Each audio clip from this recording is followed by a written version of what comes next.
to the 3 Pillars of DnD Cast. I'm Emma. I'm Jesse. I'm Tyler. Today we're going to be talking about the monk.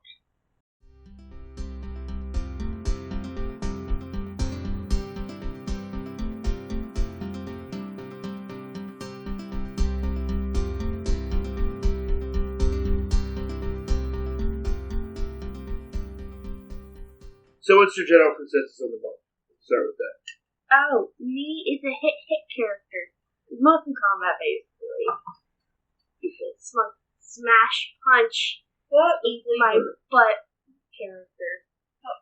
I like the flavor of it overall. What's your general feeling on it? What makes it different than the other combat classes?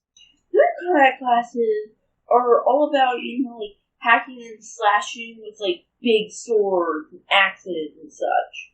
Like, they have... Well, monks are more of, like...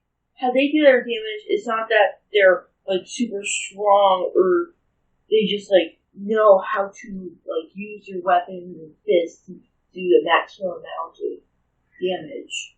Yeah. Well, and I didn't really play I think I played a monk once before, like, years and years ago, like, 2nd edition.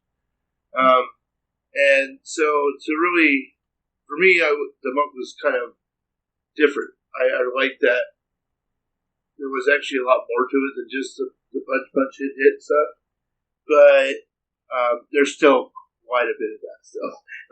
Punch, hit. It really is where it shines, is in combat. So we'll go over the player's handbook, kind of clipped out version. Monks use a special energy that most monastic traditions call ki. This energy is the element that flows through living bodies. Monks use this to create magical effects and do superhuman stunts. And some of their special attacks can mess up the ki in their foes. They mostly use this to power up their unarmed strikes or their monk weapons. I'm always doing, like, I didn't do anything. I did nothing. You did lots. So we'll get into their proficiencies.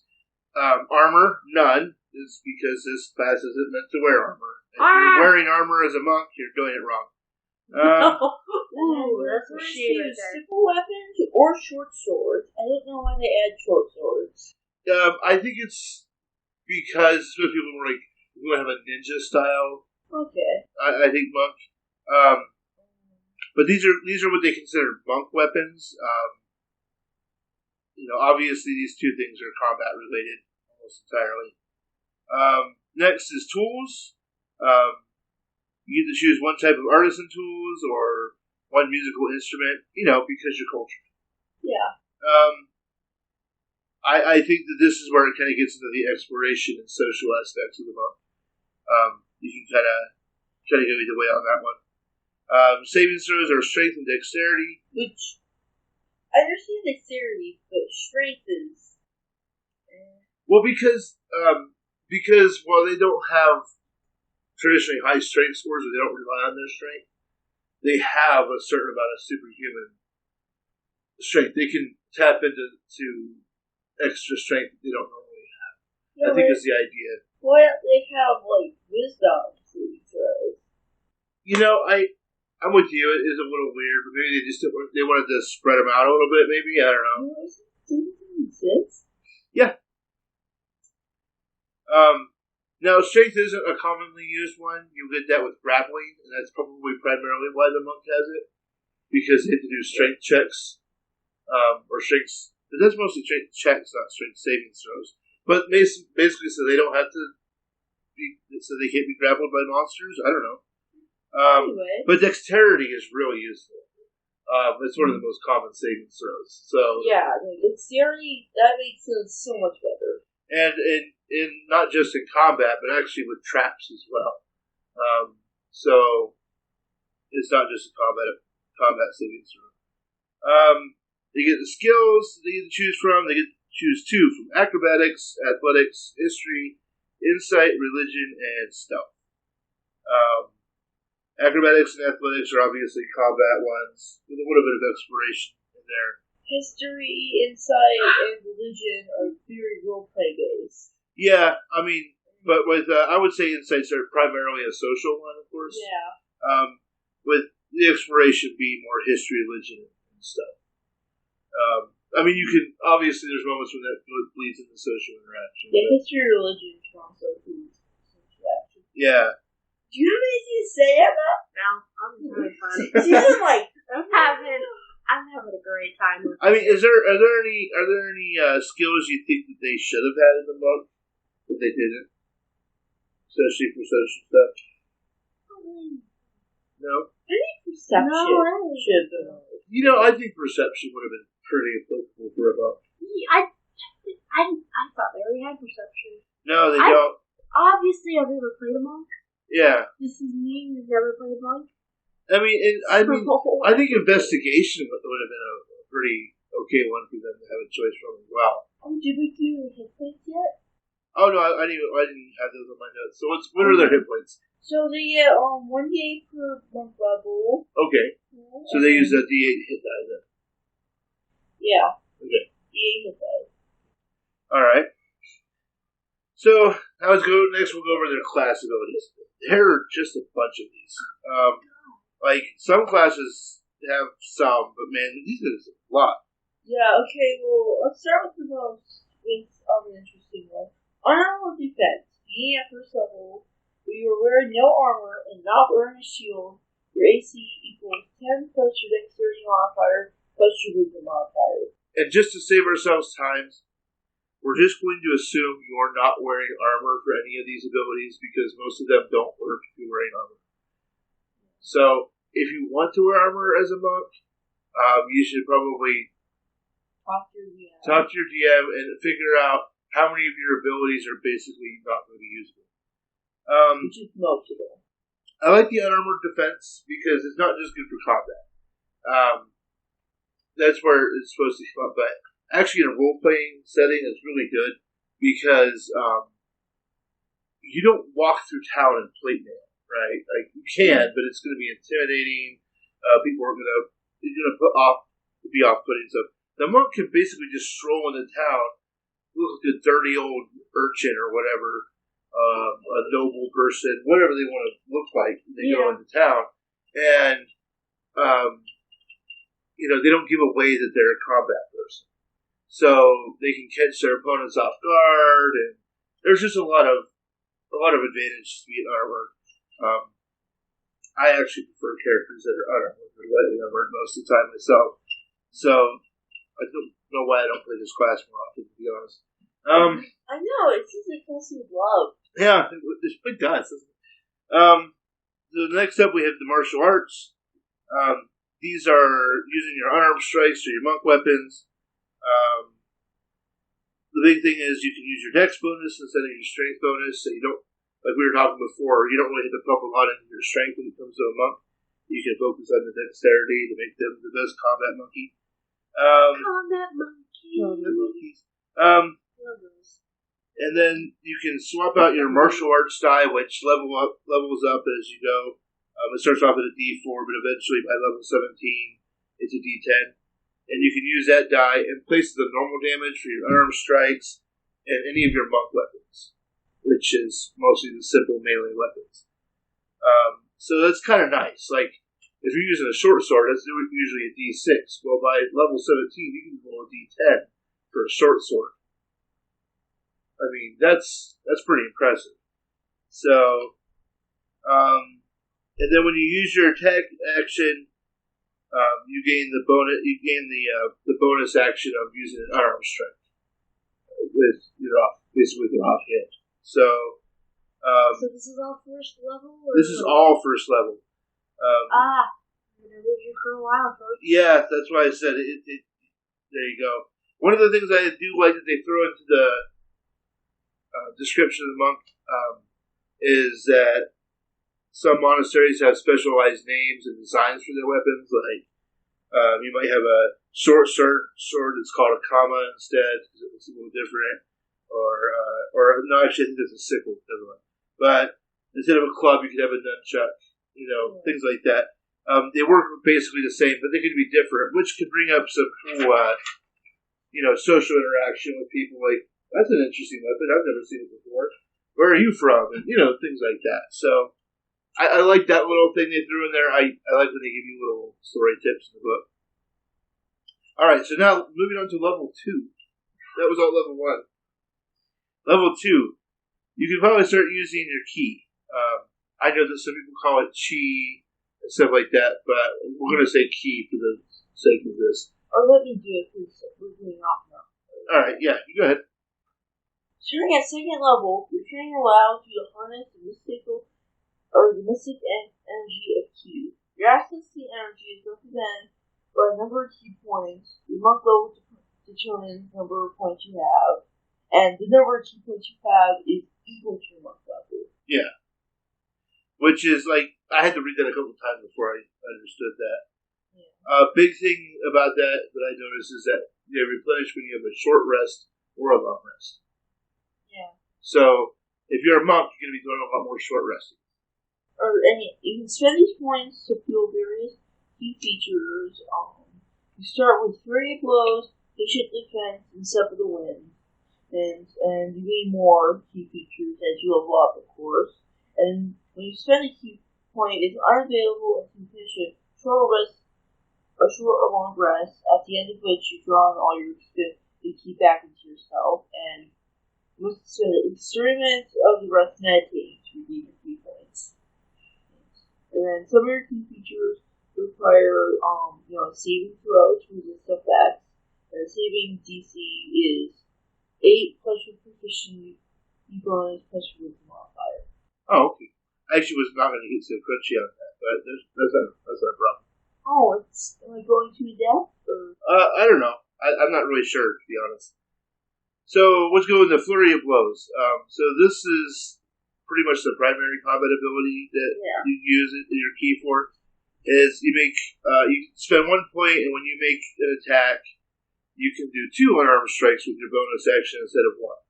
And then most of your subclasses throw an ability on top of your Flurry of Blows to kind of make it even better. So your monastic tradition is going to flavor that Flurry of Blows a little differently. Patient Defense I really like. This one lets you take a dodge action as a bonus action on your turn for 1 key. These all take 1 key point. I don't know why they specify. In combat, this makes you really hard to hit, giving your opponents disadvantage to attack rolls to hit you, which is quite good. And if you have multiple foes, that's really good too. Yeah. And you get advantage on dex saves, which is also very useful in combat. I think I would talk to my DM too. I think that you should be able to use this as a reaction, not as a bonus action, when it comes to traps, to get an advantage on your dex saves. Oh, patient defense? Yeah, patient defense. I think that's applicable. Or, at the very least, then you should at least use it as a bonus action if you're going. You know how in some movies where they have the rooms where they have the swinging guillotines and you got to go through the room with the arrows that fly by and stuff like that. Yeah, you definitely want to trigger it then before you went into that death trap, and you'd have a better chance of not being dead. So that's fun. No more dead. Not dead. And then Step of the Wind is you get to spend a key point to change your bonus action to disengage or dash. These don't really cost an action. So, and also the big thing that they do is it lets you double your jump distance for the turn. So you can use this outside of combat quite a bit too. So, because we were our last game session, I brought up that if you have dash as a bonus action, you can basically triple your speed through your turn. You can use your regular action to dash, your bonus action to dash, and then you can use your regular movement, and you get to move 3 times as fast. Yeah. And with, being a monk, that's a lot of speed, actually. We'll get to that in a minute. So, speaking of which... Yeah. Armor movement, starting at 6th level, your speed increases by 10, while you're not wearing any armor, wielding a shield, and it increases when you level up. Yeah, and to save ourselves some time describing this later, it's going to go up throughout your levels. But basically, by the time you get to level 18, your speed will increase by 30 feet. So normal regular humans 30 feet. By the time you're level 18 as a monk, you'd have 60 feet of movement. Increases every 4 levels. So Yeah. Yeah, 2nd through 5, the 6 through 9. Yeah, every 4 levels. Yeah. And the coolest one is at level 9. I know this is going to jump ahead, but at level 9, you get to go in and run up walls and to run across water. Yeah. Which is just cool. I don't care who you are, that's cool. So, then our new optional feature that's in Tasha's is the dedicated weapon. Do you want to talk about that one? No, I think we talk about Tasha's. Oh yeah, we're definitely talking Tasha's. Extra long. Yeah, we're definitely talking Tasha's. Yeah, that's the problem. Tasha's added 4 more abilities for monks. And this is the first one. I ain't full of Tasha's. Dedicated weapon. Basically, you can change a martial weapon that you have proficiency into a monk weapon. For the purposes of your martial arts and things like that. You can change this after a short or a long rest. You can just keep it going if you don't change it.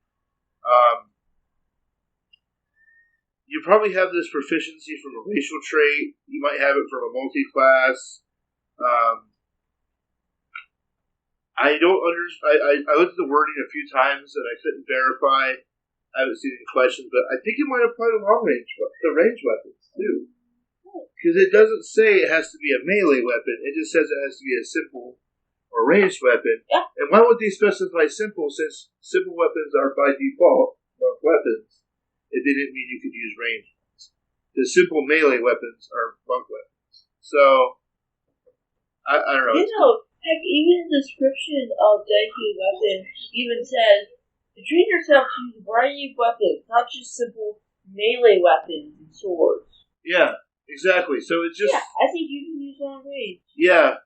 But I think one of the main things that came out of it was, A, if you want to use ranged weapons, but also, if you're an elf, you get short sword and long sword and short bow and long bow proficiencies, for example. So, you could use a long sword as a monk weapon, which should be really powerful. For a little while until you get your martial arts sign up. If you're a dwarf, don't you get like axe or something like that? I think it's axe or hammer or something. You get as a racial feat. Yeah, like a long sword. Yeah. Yeah, so it lets you flavor your character basically how you want to.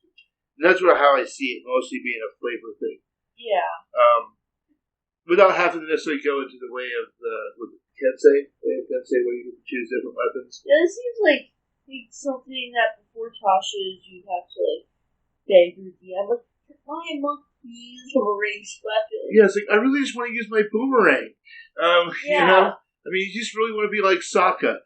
Okay, so next is level 3. Yeah. At level 3, you get your monastic tradition, and then there is a ton. There's a ton of those. We won't really go into that. We're going to go over 3 of them later, but we'll skip that for now. You want to do the pledge missiles? Sure. Starting at level 3, you use your reactions to deflect or cast missiles. You're hit by a ranged weapon attack. When you do so, the damage you take from these attacks is reduced by 1d10 plus your dexterity modifier plus your monk weapon. And if you reduce the damage to 0, you catch a missile if it is small enough for you to hold in one hand and have at least one hand free. If you cast a missile in this way, you spend 1 key point to make a ranged attack with the weapon or piece of ammunition you got as part of the same reaction. Make this attack with proficiency regardless of your weapon proficiencies, and the missile counts as one weapon for the attack, which is normal range of 20 feet, or long range of 6 feet. Exactly. And one of the things that I noticed in particular was you don't spend the key point unless you actually want to throw that. Yeah. So this is just a reaction you can do all the time as a monk. to reduce damage from long range weapons. Yeah, and if you're like high level, long range weapons, it's like basically can't harm you. Yeah, I mean it's a really powerful move there. I kind of like that. Then a new optional feature at Tasha's is the key fueled attack. Basically, when you use key points for an attack, that you can use your monk weapon instead of your unarmed strike as a bonus action. So that confused me. So basically, when the way it was set up before is, I would say I had a monk who used a quarterstaff and a fist, right? I would hit with my quarterstaff and I could use my unarmed strike as a bonus action. Use it twice if I use flurry of blows, right? But if I use flurry of blows, or a special kind of monk ability or whatever that used unarmed strike, I couldn't use my monk weapon as a bonus action. You can only use unarmed strikes as bonus actions. But this changes it up so you can use your monk unarmed strikes with using some kind of key, points or whatever to power it up, and then use your quarterstaff afterwards to whack someone over the head. It's a small change. You'll notice that a lot of these new Tasha's features are very minor. They just kind of make the monk a little bit better, but they don't break anything. Which is probably good. The next level, there'll be one that actually I think makes a big difference. So speaking of which, level 4 versus ability score improvement. Every class gets this at level 4 except for fighters. They get different. You get more of them. So we'll just skip that. Everyone knows what that is. Then there's Slowfall. Slowfall reduces falling damage by 5 times your monk level. It's a good reaction in combat if you happen to be fighting on pillars or something like that, and you're doing some crazy stunt like Xena or Hercules. They did that kind of stuff all the time. It's obviously great for exploration. I cannot remember who I was watching, but they had pointed out once you get to high enough levels, you can basically just fall whenever you want. Yeah, level 20, 100 feet, you're fine. Yeah, because I think it's the highest damage die it is 60-10 from falling. So you can never do enough damage to matter, so you can just fall wherever you want. Just fall off this cliff, no big deal. And if you have enough movement, you can just run back up the cliff too. At level 9. So monks are crazy. Alright, so on that note, it is time for a break. We'll see you guys in a minute.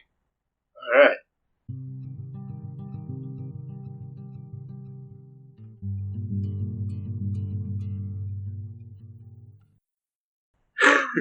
Hello and welcome to the shameless plug break, where we plug our stuff. So, you can find us on Twitter at OurDorky. You can use hashtags 3PillarCast to talk about the show on Twitter. And Instagram. And on Instagram as well. Of course, at Dorky to talk to us on Twitter. And then on Instagram is OurDorkyFamily. We have an email. It's OurDorkyFamily@gmail.com. Ask questions, send art, or if you have anything. Yeah, pretty much. Not anything. Well, okay. I mean? Fair enough. But anything D&D related. And then... We like conversation.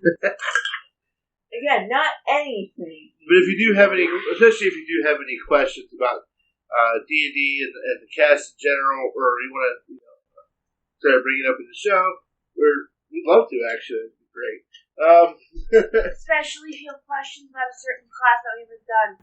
We need more questions. Exactly. Because we ask terrible ones. And, yes, that's pretty much everything. Oh, yeah, we also have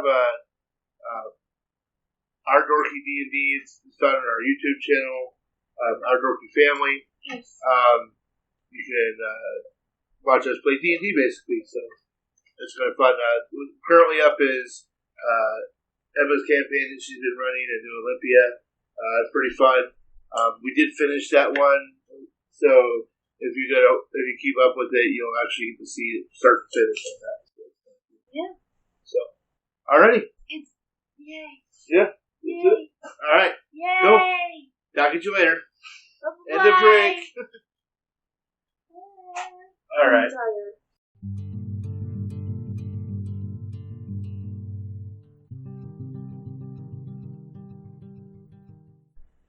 All right, everybody, we're back from our break. Where we left off, we were on level 4 abilities. The last one is also a new Tasha's ability called Quickened Healing. Yeah, so it uses 2 key points. This is the first one that actually used 2. And you basically get to roll your martial arts die plus your proficiency bonus.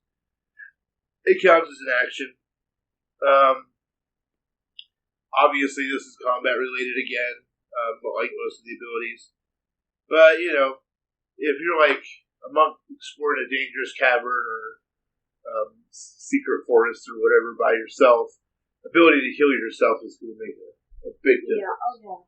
So, I mean, I think this is actually one of the best new abilities that they added. You should 2 key points.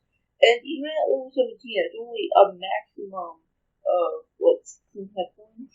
Yeah, it's not a lot, but it's enough to get you past another round of combat, past the bad situation. It's not a lot, no, but it's something. At lower levels, I think it's more effective, or, it means a lot more. Let's see, at level 4, when you get it, you only, let's see, what your key point should be. Yeah, you have 4 key points, your martial arts die still D4, and your proficiency bonus will increase. Yeah. So at level 4, when you get it, it's not that good for you. That'll get a big buff at level 5, though. Yeah, so it buffs up at level 5. Like, a lot of combat classes buff up at level 5. Speaking of which, level 5. 5! The extra attack. Yeah, like most martial classes, level 5 is when you get your extra attack. This is, of course, when you get really a little more powerful, honestly. Not a whole lot more with the monk. Because you don't get any more bonus actions. You just get an extra attack. So, you get to whack them one more time. Then, because I only got to say extra attack, Stunning Strike. Starting at this level, you can interfere with the flow of ki of one's body. When you hit another creature with a melee weapon attack, you spend 1 key point to have a Stunning Strike. The target must succeed a Constitution saving throw or be stunned until the end of your next turn. So, this is one of those attacks that you would say use your key field attack from level 3, that new Tasha's ability, because you want to stun them first and then whack them with your monk weapon. So this would be one of those. And if you want a good example in media of the Stunning Strike, think of Tai Lee in Avatar: The Last Airbender. Yeah. She's basically doing the Stunning Strike. Like, that's her main move. So, that's a good visual. Confirmed. Yeah. But, then she teaches the Kiyoshi, where's the Kiyoshi that at the end of it. Anyway. Yeah, anyway. And then there's the last of the new optional features in Tasha's for the monk, which is the focused aim. When you miss, you can spend up to 3 points, increasing your roll by 2 for each point spent in order to plausibly hit what you're trying to hit. That's really good. If you're trying to do a specially called shot, say, with your dedicated short bow weapon as a monk weapon, you try to make a long distance shot, you could make it a lot easier to do that. If you really got to hit that dragon in the face. Yeah, it's the last strike. Yeah, if you're like, I'm going to dive underneath of this giant and punch him right in the testicles, and you want to make sure you hit. Or it's when you miss, is that when you trigger it? Well, yeah, but I mean, that's what I'm saying. You want to make sure you hit. Usually, I'm going to imagine when you do your crazy stuff, you always level 6. Oh. Yeah. Keypad strike. Starting at 6th level, your unarmed strike turns magical, or, for the purposes of overcoming resistance and immunity to non-magical attack damage. So like some of those high level monsters which have resistance to non-magical attack. There you go. Level 7, you get evasion. This is just like the rogue ability. When you make dex saves, you only take half, and then when you fail, you take none of the damage when you succeed the saving throw. So you combine that with your dodge one from earlier, whatever that was called, patient defense. Yeah. And that's pretty good. And then you have stillness of the mind. As an action, just decide not to be charmed or frightened. No checks, nothing. You just decide. Nah, it's like, nah, dude. I don't want it. Not today. Yeah. Not right Nah, now. bro. No, bro. I'm not scared of you. Nah, not today, Satan. I think this is a really good ability overall. This is like Kind of a weird flavor, though. it is a kind of weird one, but it's like, remember how you said that you wonder why they didn't have wisdom saving throws? Oh, because at this level, they basically can. Yeah. I mean, so this is pretty good, and this applies to everything. This is a really not just combat ability, so I like that. Armor movement improvement, which, as we already talked about, gain ability to crush walls and liquids. Also, that tongue twister name. Armor movement improvement. Yeah, movement improvement. Fury of body. Rules had mastery key points make you immune to disease and poison. Nice. Level 13. This is what I think you would enjoy. Me and blue shit. Level 13. Oh, I have to say this. Tongue of the sun and moon. You understand all languages, and if they can talk, they understand you. You're essentially a universal translator. This is no social building belongs to it. It wants you to be different, basically. Yeah, I say things people understand. Not like me in real world. But say things understand great. I'm having a wonderful time. She's really smart. I know we can't tell, but she really is. So tired. Level 14. You get to kind of the point where I don't think most characters are going to get to level 14, but level 14, Diamond Soul. You get proficiency with all saving throws, which is just really powerful. And you can spend 1 key point to reroll any saving throw you want. Just once, so. I mean, it should be pretty obvious at this point that this is useful for all kinds of situations. So, that's how good that one is. Every single saving throw you have proficiency in. Yeah. A level like 20, you have +6 on every single saving throw, and you can reroll. Yeah. 1 key point. That's really good. Then, level 15. Timeless body. At 15th level, your chi sustains you so that you suffer none of the frailty of old age, and you can't be aged magically. You can still die of old age, however. In addition, you no longer need food or water. Food. No more food or water? No more food or water. That way you can explore that labyrinth now without having to worry. Also, I must say, you cannot. Dying of old age is basically dying of frailty, dying of, organ failure. So, Yeah, but that's why you basically are immortal, because you will die probably after, 1,000 years or something, because it's going to catch up to you eventually. But yeah, that's kind of the idea there. It's just like, wow, you're going to live for a long time. And I like that really changes the whole scope of the monk at that point. Like, once you get to that power level, you can start making plans that take decades to accomplish and Yeah. things like that. It also gives players a tangible goal. So for playing, I think it's the Abyss. It's a 1 to 15th level adventure. So you can do 1 to 15, if I remember correctly. I believe so, yeah. Yeah, that's a great goal. There you go. And then, so level 18, we get into, this one's called Empty Body. You spend 4 key points to become invisible. And have resistance to all but force damage for 1 minute. And bear in mind, this, unlike most of these abilities that say you become invisible, it doesn't say if you hit somebody, you become visible. You just stay invisible for a minute. So you can just turn invisible and beat the crap out of anything you want. And, yeah, I think that's kind of cool. And then you can spend 8 key points to astrally project yourself.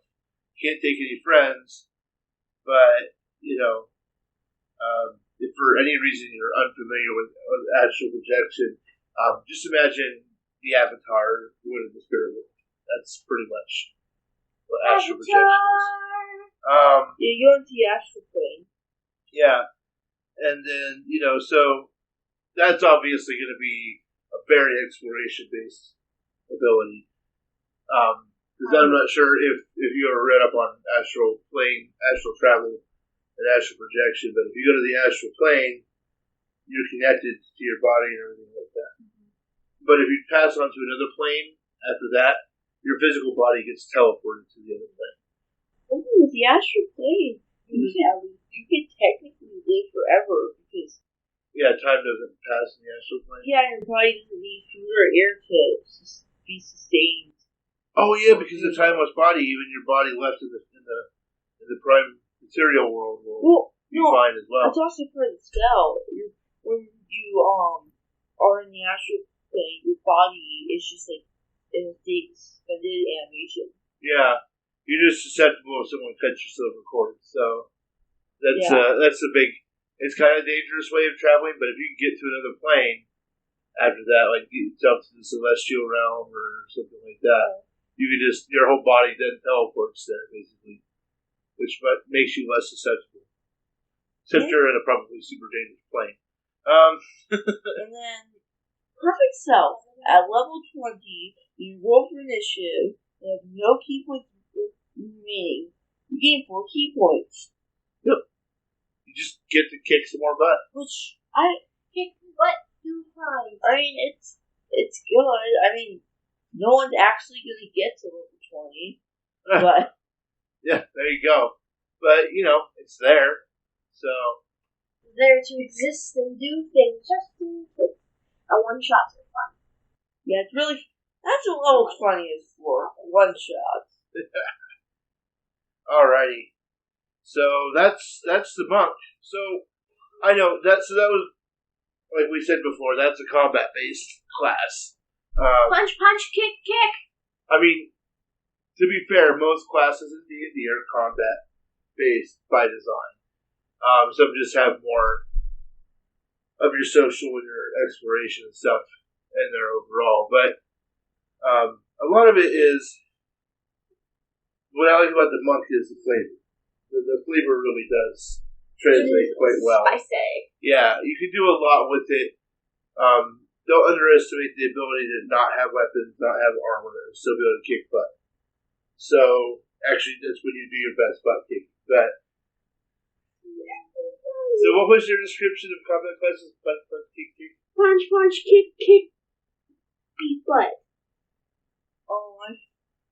Oh yeah, the monks, fighters and barbarians use giant weapons, and they're big strength. Well, monks, they don't use that much strength, but they have perfected the art of punching in the groin. Really hard. Yeah, really hard. Well, there you go, and that's a lot of that is how you want to fight. Do you want your monk to use a lot of kicks? Do you want to use a lot of punches? Would you rather them use headbutts on a regular basis? Do you want to mix that up on here and there? So either way, that's it for the main class of the monk. Punch, punch, kick, kick. Punch, punch, kick, kick. Stay tuned. Next week we're gonna do 3 of the subclasses. We each made a character for it, and we're gonna explain how those work. And we're gonna do one for exploration, one for social interaction, and one for combat. We're gonna try to wrap this up before the children explode. So, see you next time. I'm Jesse. Punch, punch, kick, kick. This is Emma. And Tyler says bye. Bye. Bye. Bye.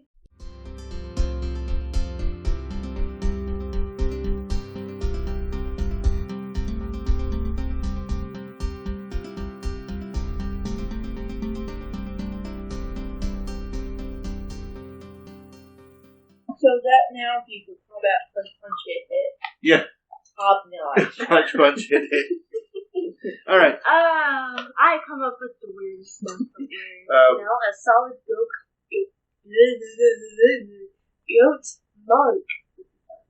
A solid goat monk? Shut up and keep going. What's a solid goat monk? Don't go away. Like, what's an incorporeal goat monk? Why are you? Wait. Why are you? Are there liquid goat monks? I said go away. Is this like Metal Gear Solid? Like, there's like liquid goat and like I will solid goat. Your scissors over big there. boss goat. I mean, Plasma goat. Shut up, go away.